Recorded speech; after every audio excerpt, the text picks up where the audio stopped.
Question ये है कि इलस्ट्रेशन में जो आपने कहा है इलस्ट्रेशन का मैं अभी कि बताता उसकी हूँ, इलस्ट्रेशन मैं बताता हूँ मुजम्मिल साहब।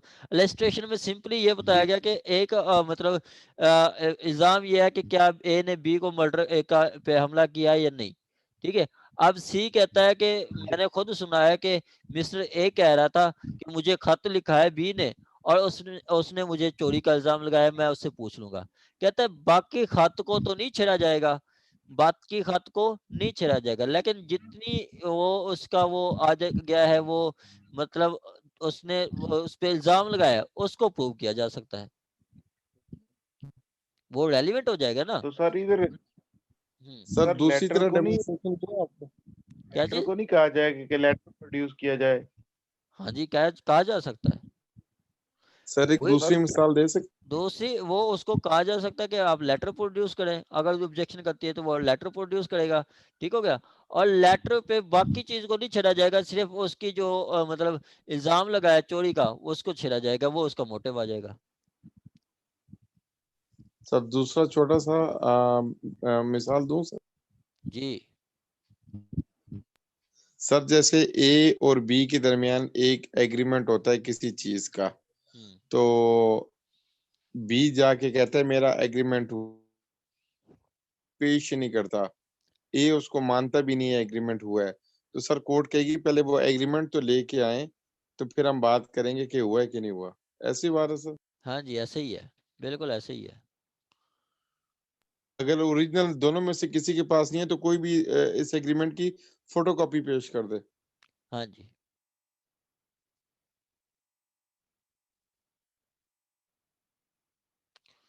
जी। बेहतर हो गया सर। और हाँ जी अदील अहमद। सर मैं अभी जैसे मेरी नींद बहुत सख्त आई हुई है, सर सुबह का जागा हूँ। सर अपना बाकी सर कल कर लें, तो मेरी सर बिल्कुल समझ भी नहीं आ रही इसी वजह से। ये नहीं है सर कि आप बस समझा नहीं सकते, सर समझ नहीं आता आज के लिए काफी है सर, मैं भी अदील साहब के साथ हूँ। जी मैडम मुबशरा साहबा क्या कहती हैं आप?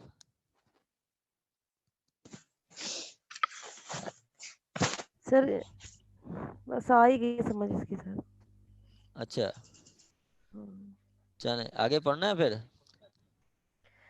सर बस कर दें, 11 तो बज गए हैं। अभी ना सर ये बहुत मुश्किल है, सारे मिक्स हो रहे हैं एक दूसरे के साथ। सर चलें दिमाग जो है ना थक जाता है ना, तो इसको अभी सुबह पढ़ेंगे ना तो इंशाल्लाह ये ज्यादा इजी एक दफा लगेगा। रीडिंग दोबारा होगी ना, जब खुद पढ़ेंगे तो फिर समझ आ जाएगा। मैंने उर्दू की बुक भी रखी हुई है साथ में, फिर उर्दू से पढ़ के फिर ज्यादा क्लियर हो जाती है चीजें। चलें ठीक है, जी कल सर आपने सही कह रहे हैं। 139 तक अच्छी तरह पढ़ना है, ठीक है। और जी कल सर आपका जरूर। सबका लिमिटेशन का टेस्ट भी है, ठीक है। सर टेस्ट लिमिटेशन का टेस्ट भी है मैडम, जो पढ़ते हैं वो उसका टेस्ट लिया जाता है, ठीक है। ये कोई एक्सक्यूज नहीं है कि मैंने क्लास नहीं ली तो मैंने टेस्ट नहीं देना, ऐसा कुछ भी नहीं है। आपने खुद सामने पढ़ना है, जिसने सर भी। होता ही है, जिस दिन टेस्ट होता है ना सर उस दिन ना फिर बहुत हेक्टिक हो जाता है। एक तो पहले हम 4 बजे आते हैं, फिर टेस्ट मैडम देते हैं, कुछ जब भी टेस्ट नहीं है, खत्म होता आपने है फिर आपने सिविल लेक्चर जज शुरू हो बनना है जाता है। मैडम, आपने सिविल जज बनना है। सिविल जज बनना कोई आसान काम नहीं है, ठीक है। ये आप जितनी वो एफर्ट अपना करें कुछ ठीक भी है। नहीं है, ठीक है। आपको तो मैं कहता हूँ कि आपको 18 घंटे आपको टाइम देना पड़ेगा, देन आप जाके कोई मतलब सेटिस्फाई होंगे कि हाँ जी मेरी अब तैयारी है। ये तो आप कुछ भी नहीं पढ़ रही, एक सिर्फ एक हम बुक लेके चल रहे हैं, वो उसके भी 5-10 सेक्शन डेली करते हैं, ये कुछ भी नहीं है। जो जुडिशियल एस्पिरेंट्स हैं जो कि तैयारी करना चाहते हैं, जो तैयारी कर रहे हैं, वो सिर्फ उनका काम भी यही है कि पढ़ना है पढ़ना है पढ़ना है पढ़ना है, देन जाके आप कुछ अचीव कर सकेंगे, ठीक है। देन आप कुछ जाके अचीव कर सकेंगे। हमारी जो स्पीड है इस वक्त बहुत कम है, बहुत स्लो स्पीड है, ठीक है। लेकिन ये है कि आपका स्टार्ट है, ये आपका जो चीज़ें एक दफ़ा समझ आने लग जाएंगी, दोबारा आप करें। अब दोबारा हम जब एक दफ़ा फिर लिमिटेशन एक्ट पढ़ेंगे तो सबको इतनी ज़्यादा क्लियर होगा कि क्या बताऊं। ये अभी स्टार्ट है, तो अभी इस तरह ये सारा कुछ साथ लेके चलना है, ठीक है। सर तो अभी मेरी हम ना अभी विल मेन सजेशन है, पावर अपनी डेवलप कर रहे हैं, अप टू अदर तो पीपल इंशाल्लाह करेंगे।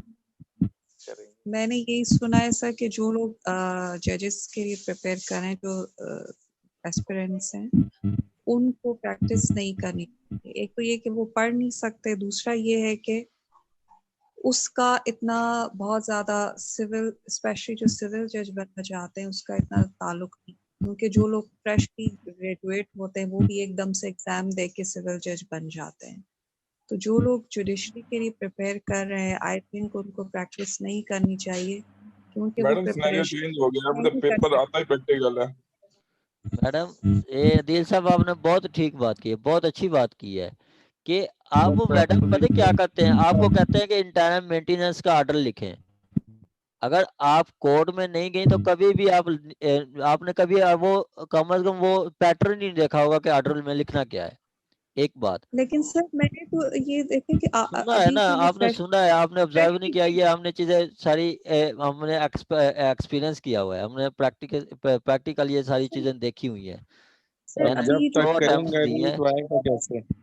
सर पिछले सालों में और अभी जो ये लोग लॉ कर रहे हैं, इनको तो मेरे ख्याल में इनकी मूड क्लासेस होती हैं और इनको बाकायदा दावे शावे सब कुछ लिखाए जाते हैं, इतना कुछ तो इनको लिखाया जाता है। कुछ भी नहीं लिखाया जाता मैडम, कुछ भी नहीं लिखाया जाता। मैडम वो 200 बच्चों में से 5-10 बच्चे होते हैं जो मूड क्लासेस लेते हैं, वो भी 1-2 हफ्ते 10 दिन के लिए बस, तो पूरा खत्म। चले ठीक हो गया आज का जो आप सर आप पिंडी में से हफ्ते आएंगे? नहीं पिंडी नहीं आना मैंने मेरा 1 दिन का स्टे सर होगा, कैसे कर वापस आ जाऊंगा, बस 1 दिन हमने रहना है, संडे वाले दिन इस्लामाबाद, फिर वापस आ जाना मैंने। सर पिंडी चक्कर नहीं लगाएंगे? नहीं है, पिंडी नहीं आना। चले ठीक हो गया, ये आपने कल 139 तक अच्छी तरह करना है सब ने, और बाकी आगे जो कल आपका लिमिटेशन का टेस्ट भी होगा, बाकी क्लास फिर इंशाल्लाह कल से स्टार्ट होगी। कल हमने 140 से आगे चलना है, आपने सबने 139 को पढ़ना है, समझना है, अगर नहीं समझ आता तो आपने मैसेज करना है, तो मैं आपको मजीद क्लियर कर दूंगा।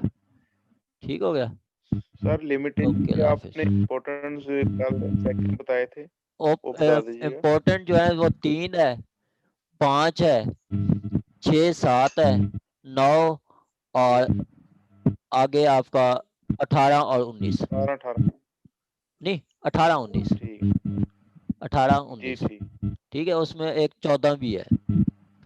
मैं फिर बता देता हूँ, लिमिटेशन के जो 3 है, 5 है, 6 7 है, 6 7 9, उसके बाद 14, उसके बाद 18 19, ये इम्पोर्टेंट है, इनमें से जी ही आपके 2-3 क्वेश्चन आ जाएंगे, जी ठीक है और हर साल इनमें से आते हैं, ये अच्छी तरह कर लेना आप। थैंक यू सर ठीक थैंक है ओके अल्लाह हाफिज। अल्लाह हाफिज सर। यू ओके अल्लाह हाफिज। अल्लाह हाफ़िज़ सर। ओके अल्लाह हाफिज।